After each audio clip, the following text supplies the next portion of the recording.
चलो यार guys, 11th standard book keeping and accountancy की बात चल रही थी। ये वाला क्वेश्चन मैंने होमवर्क दिया था आपको, अगर याद आ रहा है तो। सो फटाफट से ध्यान देना, सब लोग हम लोग जल्दी जल्दी से होमवर्क करेंगे और उसके बाद आगे का क्वेश्चन सॉल्व करेंगे। यहाँ तक हो गया था 15 तक। 18th ऑफ अप्रैल का transaction, goods taken by Rajkumar for his personal use 1000। राजकुमार ये बिजनेस का ओनर है, उसने पर्सनल पर्पस के लिए बिजनेस से माल लिया, कैश नहीं लिया, माल लिया। 1000 रुपए का उसने माल लिया है फॉर पर्सनल पर्पस। चलो ठीक है, सेम फॉर्मेट के अंदर मैं एंट्री लिख रहा हूँ, सेम फॉर्मेट में एंट्री लिख रहा हूँ बेटा।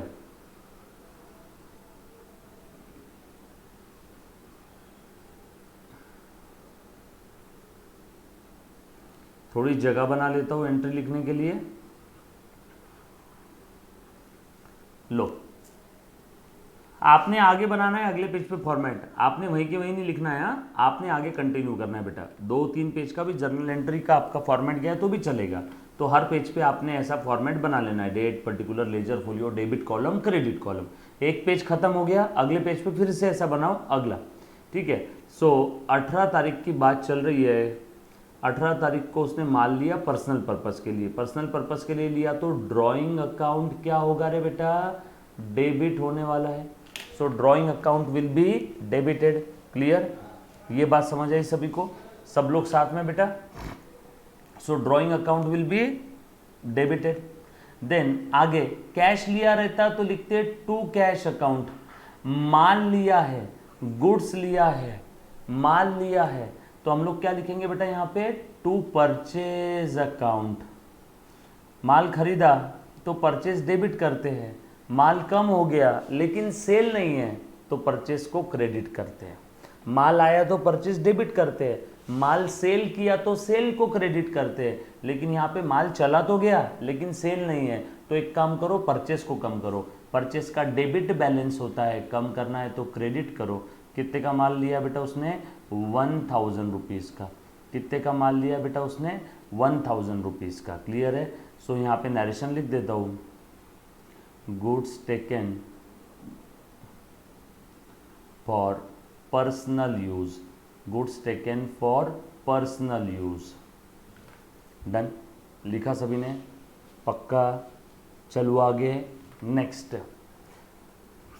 Paid telephone charges 500 and taxi fair 200। Telephone charges पे किया और टैक्सी फेयर भी पे किया है। चलो ठीक है, लिखो। नेक्स्ट है 20 अप्रैल का। सो नरेशन लिखता हूँ, टेलीफोन चार्जेस। नरेशन से पहले अकाउंट बना लेते। अरे कैसे मिट रहा है ये? Telephone charges account will be debited. खर्चा है ना, खर्चे को डेबिट करो। उसके बाद टैक्सी फेयर, ये भी खर्चा है, taxi fare account will be debited. कितना बेटा? Telephone charges 500, taxi fare 200।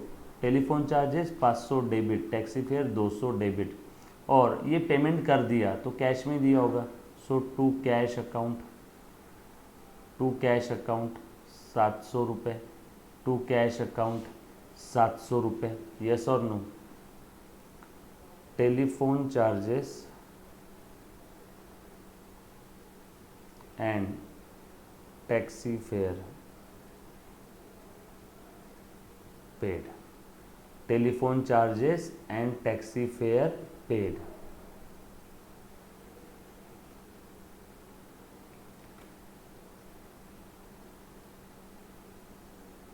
चलो यार,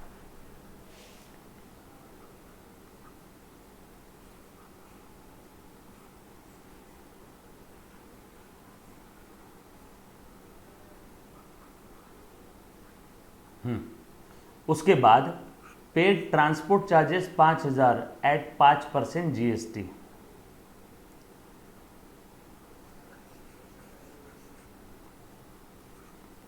ट्रांसपोर्ट चार्जेस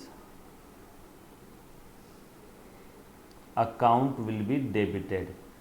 पूरा लिखना है बेटा, transport charges account will be debited. अब यहाँ पे जीएसटी के साथ दिया है 5000 और उसके ऊपर 10% 5% जीएसटी। 5000 का 5% जीएसटी बोलो बेटा कितना आता है? 5000 का 5% जीएसटी आ गया 250 रुपये। बरोबर है क्या? और इसमें आधा सेंट्रल गवर्नमेंट का CGST और आधा SGST सेंट्रल स्टेट गवर्नमेंट का, आधा इन्हें 125 पे किया, हमें बिल मिला होगा।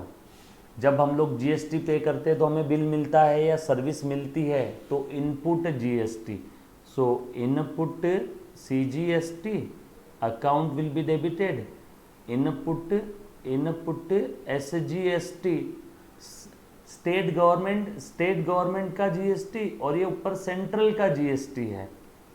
बोलो कितना है? स्टेट गवर्नमेंट का 125, सेंट्रल का 125 और ट्रांसपोर्ट चार्जेस है 5000, टोटल हो गया 5250 to cash or bank account.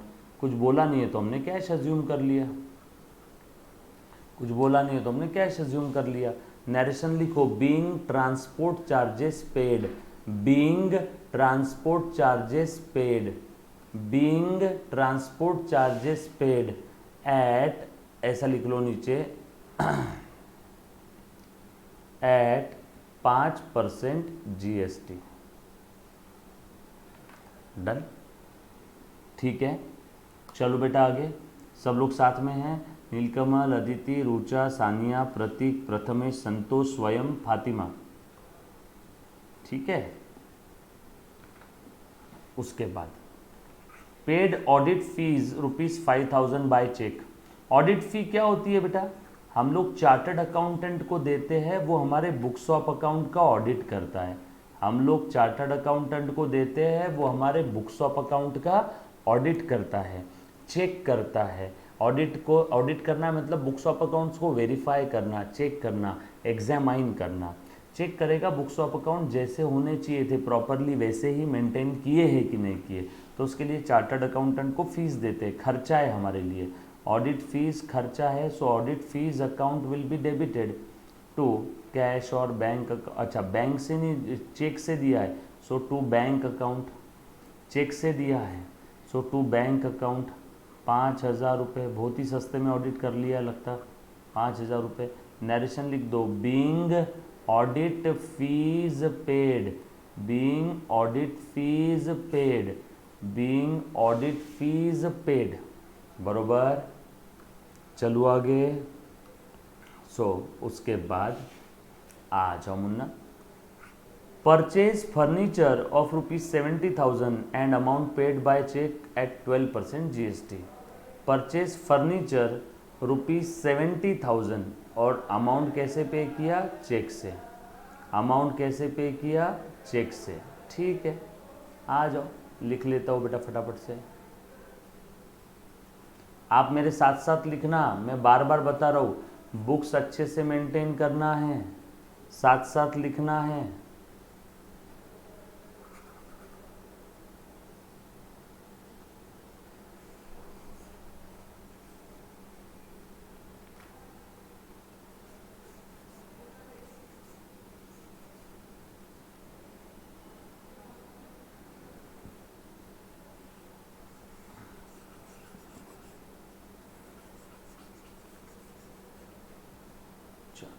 आ जाओ,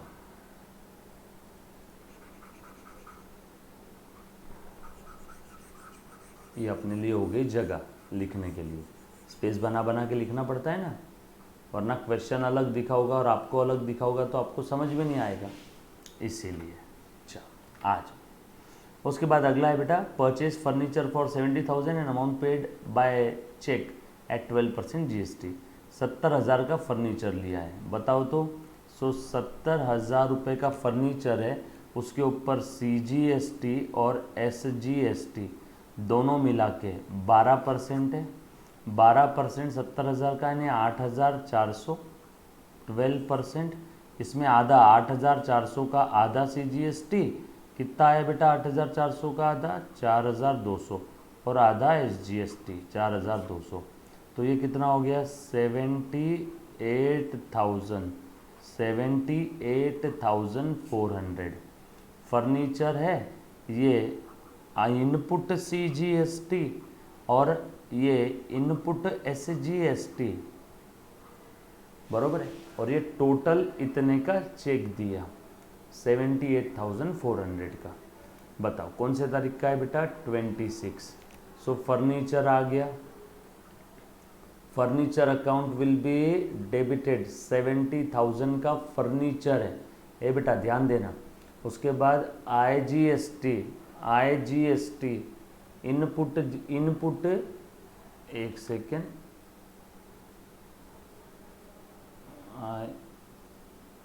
CGST जगह नहीं है तो एक काम करते पूरा ही लिख लेते हैं, यहाँ पे शॉर्टकट नहीं यूज़ करता हूँ। Input CGST account will be debited, कितना है बेटा 4,200। Input SGST account will be debited, कितना है 4,200। और टू बैंक अकाउंट, बरोबर है। नरेशन लिख दो, furniture purchase, furniture purchase and GST @ 12% paid, या फिर डायरेक्ट लिख देता हूँ, फर्नीचर परचेस्ड विथ 12% GST। ठीक है, किसी को कोई डाउट है तो पूछो, कौन सा अकाउंट बनाया, क्यों बनाया, कैसे बनाया, क्यों डेबिट किया, क्यों क्रेडिट किया, any student, any kind of doubt, anybody.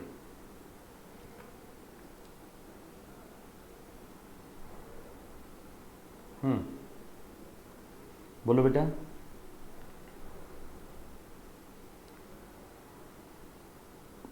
Clear, चलो आगे। उसके बाद sold motor car worth ₹1 lakh at 18% GST and sale proceeds credited to our account. अच्छा, सेल प्रोसीड जो था वो हमारे अकाउंट में हमने क्रेडिट कर दिया। ओ हो। चलो आ जाओ, फटाफट से बता दो बेटा इसका एंट्री क्या रहेगा। एनीबडी, कौन ट्राई करेगा बेटा इसका एंट्री, बोलो। Anybody, sale proceeds credited to our account, journal entry ये वाला टॉपिक चल रहा है, जर्नल एंट्री ये वाला टॉपिक चल रहा है बेटा। तीसरे नंबर का टॉपिक है 11th standard book keeping and accountancy. हाँ,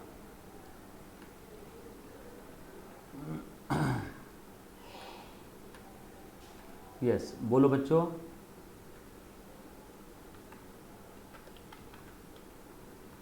ट्राई करो, ट्राई करो। हाँ,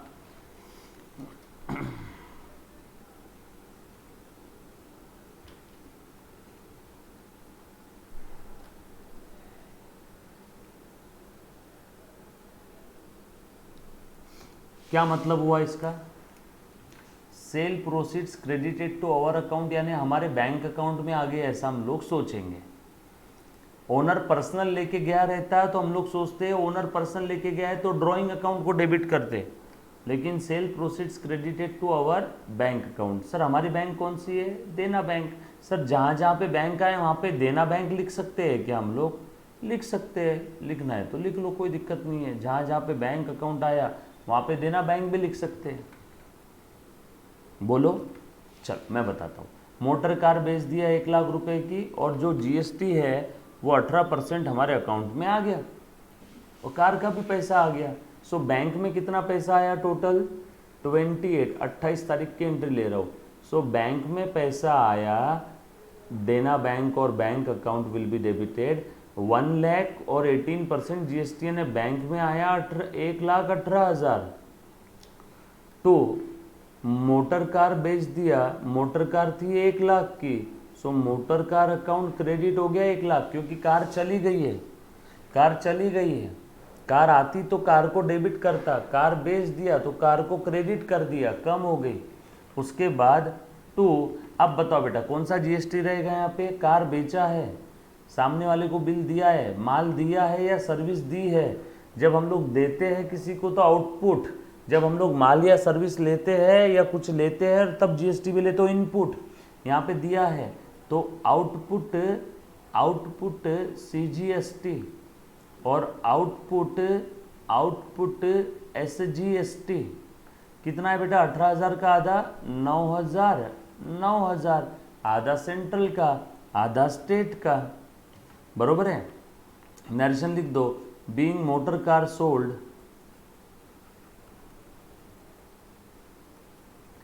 eight 18% GST, motor car sold at 18% GST, बरोबर। वेरी गुड बेटा, एक बच्चे ने लिखा भी आउटपुट रहेगा, गुड। नेक्स्ट लास्ट वाला, पेड कैश टू कविता ₹15,500, वो अलाउड अस डिस्काउंट ऑफ 500। कविता को कैश पे कर दिया, उसने हमें 500 का डिस्काउंट दिया।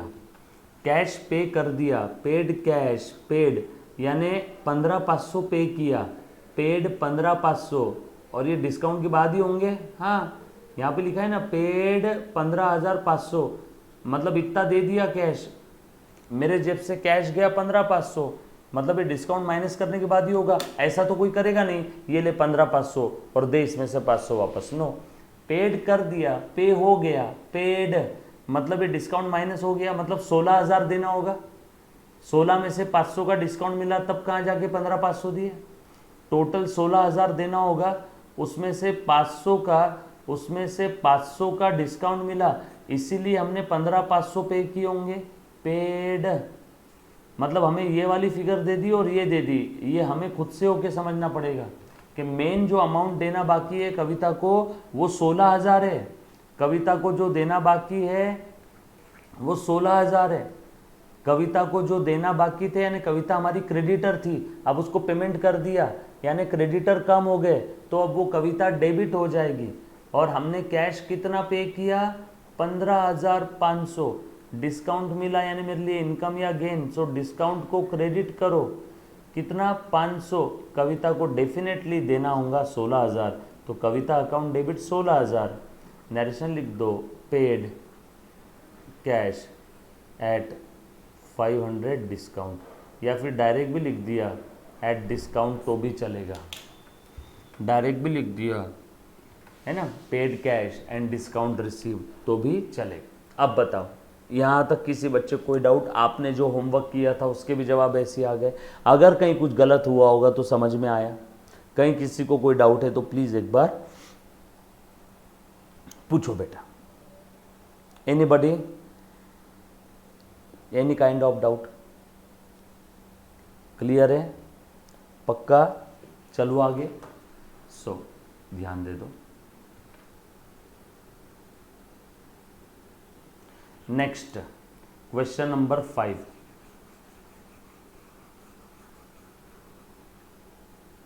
आ जाओ बेटा। सो बहुत ही प्यारा क्वेश्चन है।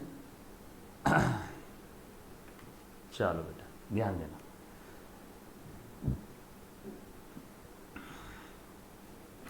ये जीएसटी वगैरह जब भी आप कैलकुलेट करते हो तो आप अलग से साइड में वर्किंग दिखा सकते हो। 5,000 टोटल था, उस पर 10% समझ लो जीएसटी है, या 18% जीएसटी है, तो उसमें CGST SGST, जैसे मैंने आपको मोटर कार का अलग अलग लिख के बताया था ना, वैसे आप एग्जाम में वर्किंग नोट बोल के भी लिख देना आंसर के नीचे या आंसर के पहले, है ना। पहले वर्किंग नोट बनाया, बाद में जर्नल एंट्री लिखा, या पहले जर्नल एंट्री बाद में वर्किंग नोट, तो भी चलेगा। ठीक है, किसी को कोई डाउट है? पक्का? चलू बेटा आगे।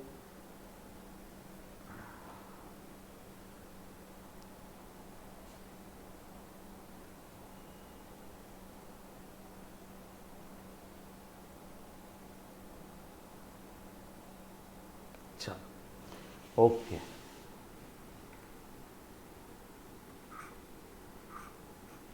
Generalized the following transaction in the books of Harimani medical store. अगस्त महीने के ट्रांजैक्शन है। Harimani started business with own cash, ठीक है, 90,000। Stock of the goods worth ₹40,000। बोलो बेटा। मशीनरी भी लाए 70,000 का, पैसा उधार लिया 50,000 का, from her friend Konika at 12% per annum. ठीक है, कोई दिक्कत वाली बात नहीं। करते हैं स्टार्ट, करते हैं बिजनेस स्टार्ट। सो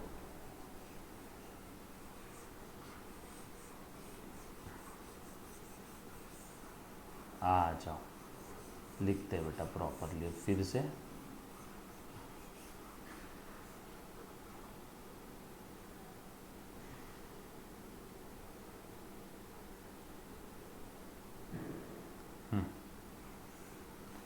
लिख लिया। क्वेश्चन नंबर 5,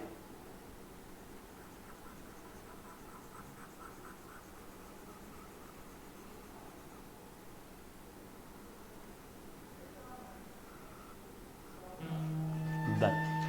चलो आ जाओ, आगे बढ़ते बेटा।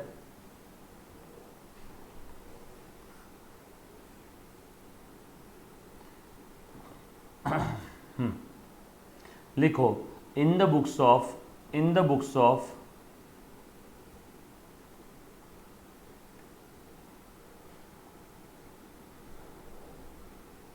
इन द बुक्स ऑफ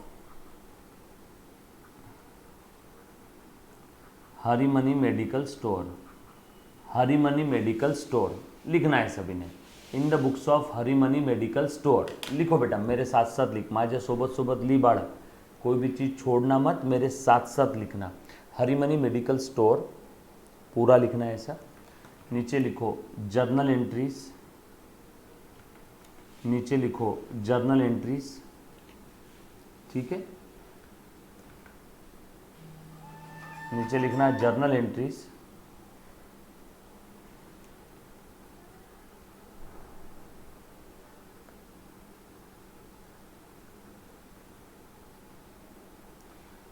फॉर्मेट बना लो, डेट,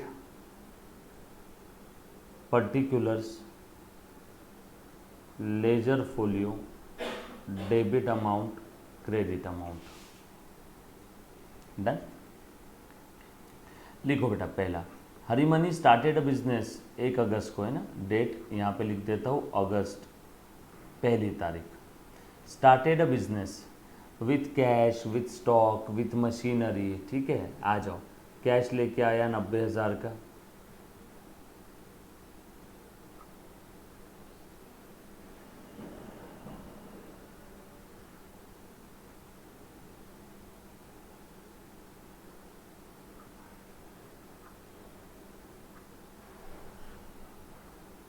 लेजर फोलियो का कॉलम, डेबिट अमाउंट और क्रेडिट अमाउंट। कैश कितना लाया बेटा 90,000। स्टॉक ऑफ गुड्स, तो दूसरा एक अकाउंट बना लो, stock of goods account, stock of goods account.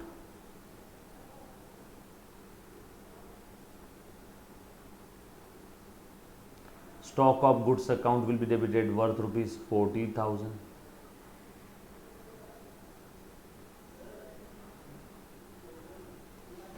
उसके बाद और क्या लाया बेटा, मशीनरी लाया 70,000 का। आप पूरा लिखना है, machinery account will be debited,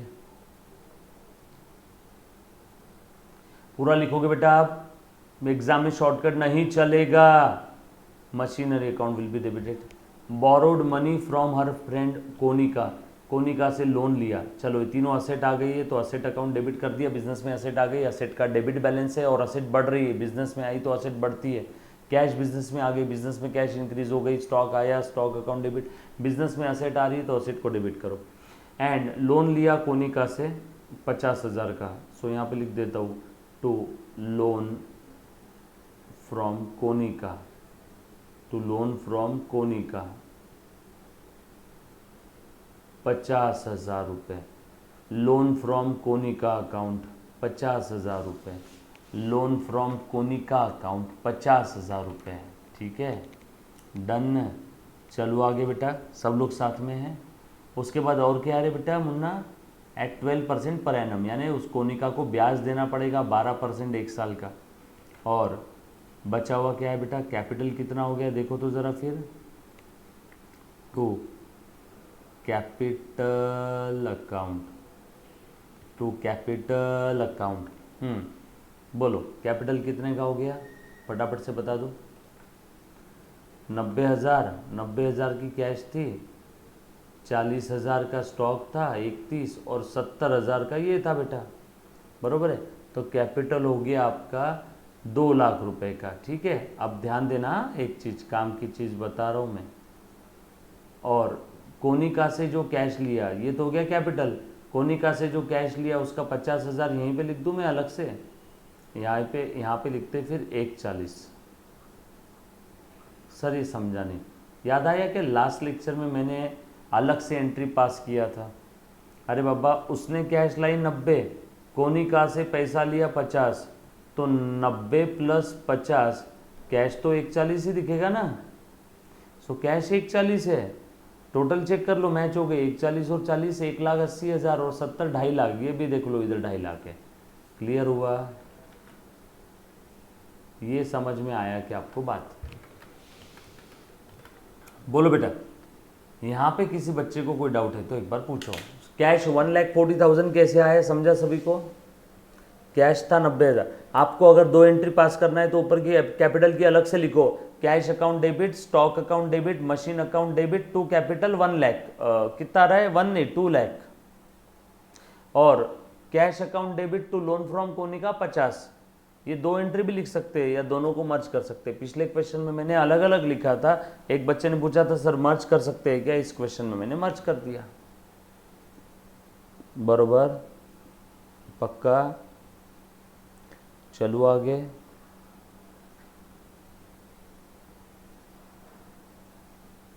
चल बोलो नरेशन क्या रहेगा बेटा? Business started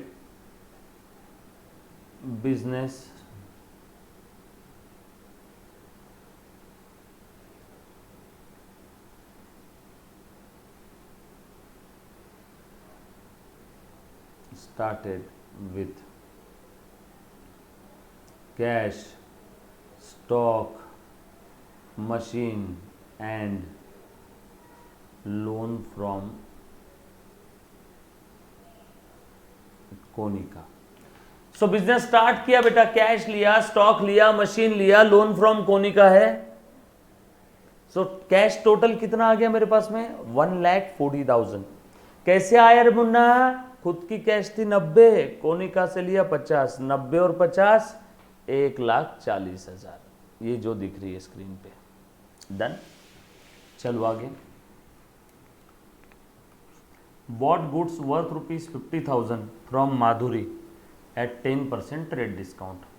Bought goods worth ₹50,000 from Madhuri at 10% trade discount. चलो अगला एंट्री 4 तारीख का है। Purchase account will be debited, purchase account will be debited. Madhuri से माल खरीदा तो परचेस हो गया। 450 कितने का माल है? 50,000 का माल लिया। एंड ये नगद ट्रांजेक्शन है कि उधारी है ये बता दो, नकदी है या उधारी है ये बता दो। बोलो बेटा कौन ट्राई करेगा? कैश ट्रांजेक्शन है या क्रेडिट है? कैश है या क्रेडिट है? एनीबॉडी? कैश ट्रांजेक्शन है या क्रेडिट है? अब देखो जरा कैसे पहचानना, याद करो बेसिक्स ऑफ अकाउंट। ट्रांजेक्शन में जब कभी भी पार्टी का नाम दिया हुआ है और वो ट्रांजेक्शन सेटल हुआ कि नहीं हुआ इसके बारे में कुछ नहीं दिया है तो हम लोग समझेंगे वो क्रेडिट ट्रांजेक्शन है। हम लोग समझेंगे वो क्रेडिट ट्रांजेक्शन है।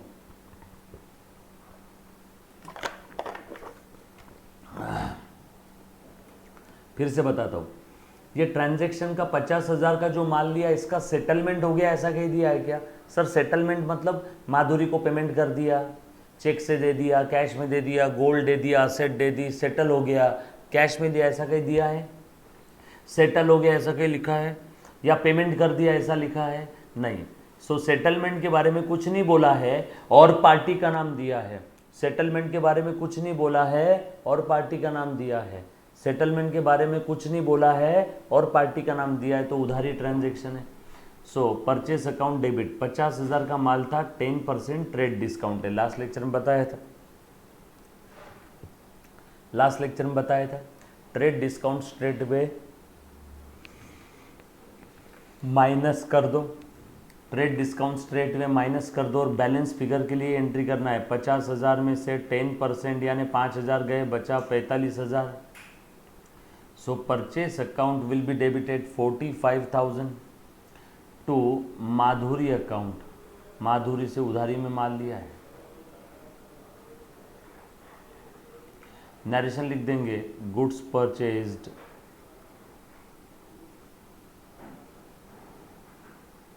at 10% trade discount, goods purchased at 10% trade discount. Clear? ये बात समझ आई सभी को? यहाँ तक किसी बच्चे को अगर कोई डाउट है तो पूछो। Any student, any kind of doubt.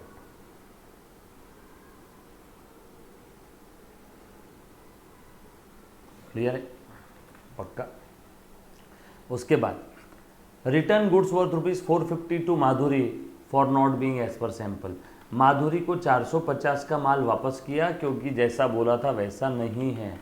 चलो आ जाओ, सेम ऊपर की जैसी एंट्री रहेगी। अब देखो, परचेस रिटर्न है, परचेस का डेबिट बैलेंस, माल खरीदा तो परचेस डेबिट होता है, माल वापस किया तो परचेस रिटर्न क्रेडिट होगा। और माधुरी से उधारी में लिया, जब माल लिया तब माधुरी को क्रेडिट किया, अब माल वापस कर रहे तो माधुरी को डेबिट कर दो। Madhuri account will be debited 450 रुपये to purchase return, purchase return account 450 रुपये। Goods returned to Madhuri, goods returned to Madhuri, बराबर। चलो आगे। उसके बाद आ जा मुन्ना। Sold goods worth ₹80,000 to Kiran at 10% trade discount and received the cash after allowing 5% cash discount. अच्छा बेटा, हमने माल बेच दिया है किरण को 80,000 का और उसने हमें कैश भी दे दिया, बराबर है, और हमने उसे 5% कैश डिस्काउंट दे दिया। चल अब देखो मैं कैसे कर रहा हूँ, वर्किंग नोट लिख करके बता देता हूँ। किरण को माल कितने का दिया? 80,000 का, लेकिन 80,000 में ट्रेड डिस्काउंट कितना है? 10%, यानी 8,000। सो बचा कितना? 72,000। और 72,000 वो पूरा पैसा माल वापस अभी पैसा दे रही है, अभी पैसा दे रही है। ट्रेड डिस्काउंट का अकाउंट तो बनेगा नहीं, ट्रेड डिस्काउंट के बाद जो अमाउंट रहेगी उसी की एंट्री रहेगी पूरी की पूरी। ट्रेड डिस्काउंट के बाद जो अमाउंट बचेगा उसी के ऊपर हम लोग एंट्री पास करते हैं। ट्रेड डिस्काउंट 10% माइनस हो गया, बचा कितना बेटा? 72। अब ये पैसा देने के लिए तैयार है तो इसके ऊपर रहेगा कैश डिस्काउंट 5%। बोलो इसके ऊपर कैश डिस्काउंट 5% कितना आएगा? 72,000 के ऊपर में फटाफट से बता दे बेटा। 3,600 रुपये। ओरल कैलकुलेशन है। 70,000 का 5% 3,500, 2,000 का 5% 100, तो 3,600 रुपये कैश डिस्काउंट दिया हमने। हम सेलर है ना, हमने माल बेचा, डिस्काउंट दिया, बचा हुआ उससे कैश आ गया। Cash received, cash received RECEIVED 72 से 3 गए, बचे 69,000 और 600 चले गए 68,400, 68,400। सो इतना कैश आया, इतना डिस्काउंट दिया, इतना इनकम हो गया। ट्रेड डिस्काउंट का एंट्री वैसे भी नहीं आएगा। नेक्स्ट एंट्री ये देखो बेटा, 8 नंबर का। बोलो कैश कितना आया? Cash account will be debited.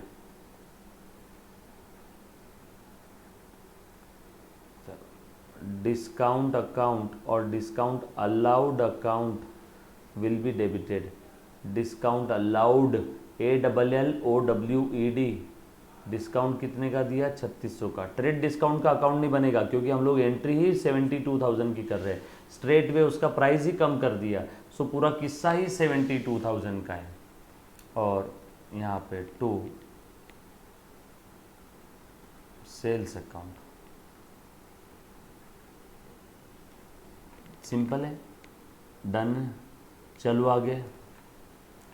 Goods sold, being goods sold for cash at 10% trade discount and 5% cash discount.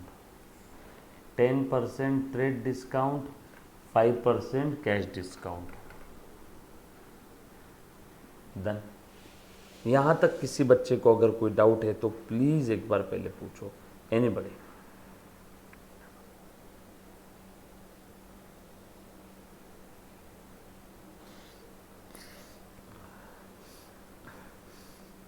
Done.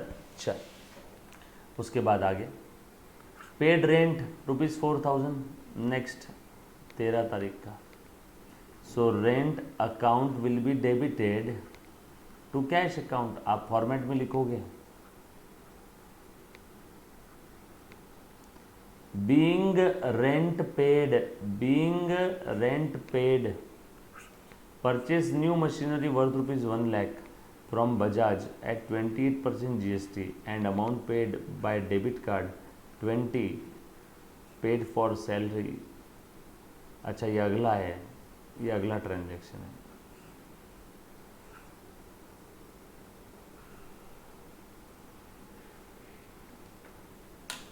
चलो बोल मुन्ना।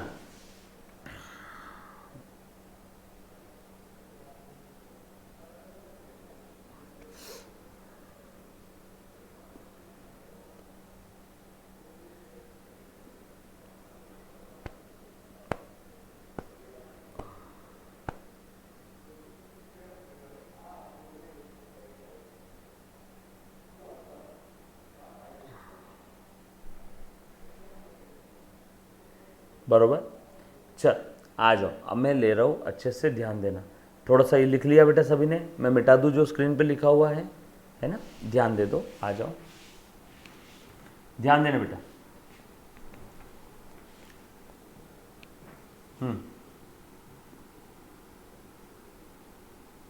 चल आ जाओ, थोड़ा सा मिटा रहा हूँ। हाँ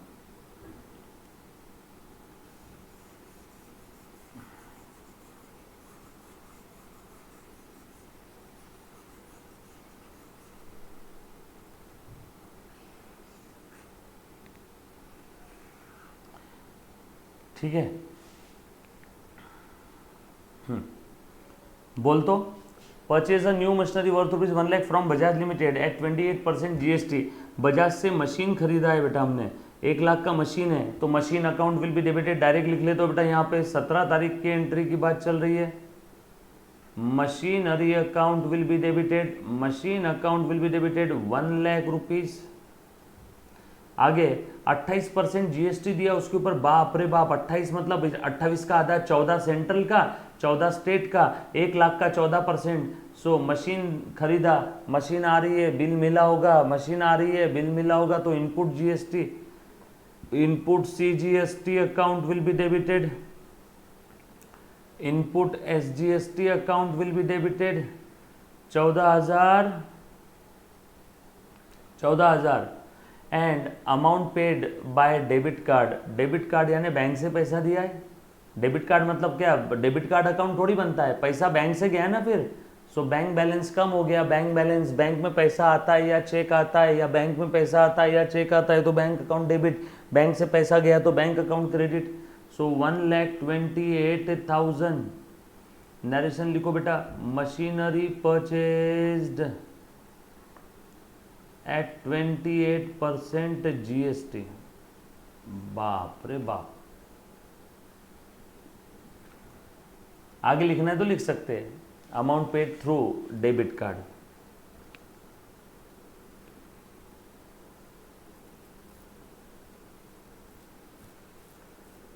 एक बच्चे ने बोला सर GST कैसे निकाले, ओरल कैलकुलेशन है। ये देखना, 1 लाख रुपए का अमाउंट है, ये तो ओरल ही है ना, 1 लाख में ये 28% है, तो 28,000 1 लाख का GST, 28 का आधा 14, आधा 14, सिंपल। एक बच्चे ने पूछा सर GST कैसे निकालना है, अमाउंट देखते ही 1 लाख रुपए का अमाउंट है, उसके ऊपर 14% CGST, 14% SGST है ना, ओरल है। नहीं तो रफ वर्क कर लेने का, पीछे आपको रफ पेपर के लिए भी मिलता है, वहाँ पे एग्जाम में रफ पेपर का आपको मिल जाएगा, या खुद से आप ब्लैंक पेपर ले जा सकते हो। अलाउ नहीं किया एग्जाम हॉल में तो बैंक पेपर बाहर ही छोड़ देना, बाकी अलाउ कर देते हैं, वो चेक कर लेते हैं ब्लैंक पेपर। रफ कैलकुलेशन के लिए बोलने का, अकाउंट का पेपर है, कैलकुलेटर अलाउड नहीं है, तो हम लोगों को पेपर ले जाने दो, नहीं तो वो अंदर से सप्लीमेंट दे देते रफ कैलकुलेशन के लिए। Purchase 4 computer of ₹1,20,000 at 18% GST and amount paid by debit card। 4 computer purchase किए। नेक्स्ट, सो कंप्यूटर खरीद लिए तो कंप्यूटर नाम की असेट आ गई हमारे पास में। सैलरी दिया है क्या, सैलरी का एंट्री परचेस हो गया, ये सैलरी का छूट गया ना हमारा, 20 सैलरी पे कर दिया, so salary account will be debited to cash.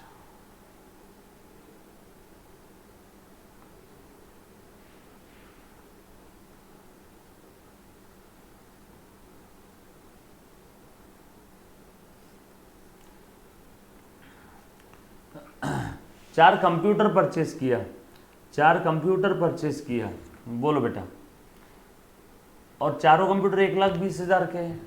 अब इसके ऊपर 18% जीएसटी निकालना है। अब 18% निकालना मुश्किल हो रहा है, तो 1,20,000 पे 9% निकाल लो, CGST SGST।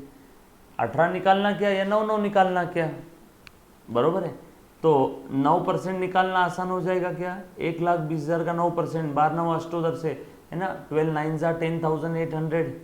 यहाँ पे 1,20,000 का 9%, 10,800, 10,800। सिंपल है, पक्का। चलो आगे। सो देखो ये आ गया आपका 27 का। कंप्यूटर आ गया बिजनेस में, तो computer account will be debited. Computer तो 1,20 का है। Input CGST, input SGST, account will be debited. कितना है बेटा इसके अंदर में, 10,800 और 10,800, 10,800, 10,800 टू, बोल बेटा, हाँ टू कैसे पेमेंट किया, डेबिट कार्ड से, यानी टू बैंक अकाउंट। टोटल पे किया होगा 1,31,600, 1,31,000 नहीं, 1,41,600, बरोबर हो गया। नरेशन लिखो इसका, नरेशन में बोल रहा हूँ, ओरली लिखना है। लिखो कंप्यूटर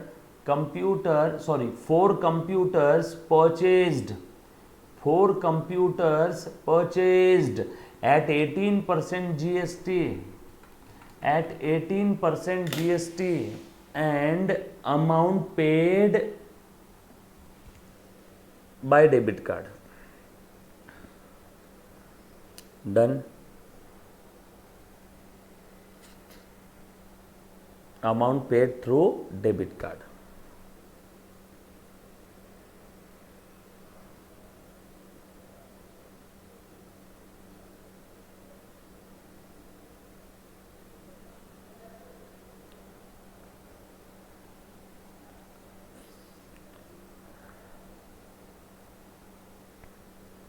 क्लियर है?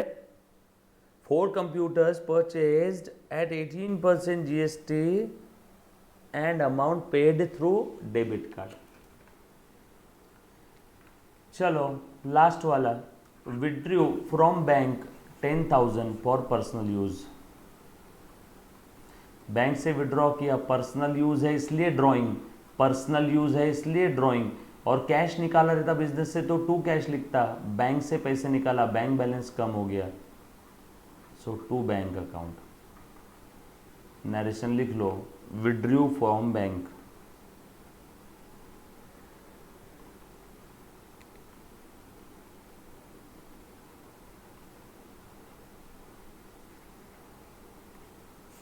डन। यहां तक किसी बच्चे को अगर कोई डाउट है तो पूछो, any student, any kind of doubt. Clear है? पक्का? डन। नेक्स्ट लेक्चर में कोशिश करेंगे हम लोग और 2 सम करने की। अगले एक सम आपने ट्राई करना है, होमवर्क है, देन हम लोग इसका एक्सरसाइज करेंगे, इसकी थ्योरी देखेंगे। ऐसा समझो कि 1 2 3 3 4 लेक्चर करीब करीब और ये टॉपिक चलेगा। उसके बाद हमारा ये सम, अपना ये टॉपिक जो है वो ख़त्म हो जाएगा। डन। चलो, thank you very much, love you all, take care, bye.